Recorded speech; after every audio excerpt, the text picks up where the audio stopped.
ராத்திரி அழகிய மலையில் இரவு பகலாக கடும் தவம் செய்து வானர கேசரி மனைவி தாயும் ஆகினாள்.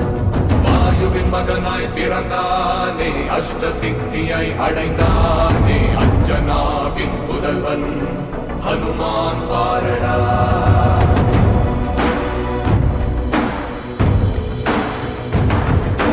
காலை விடுத்தவுடன் பசியும் எடுத்ததே,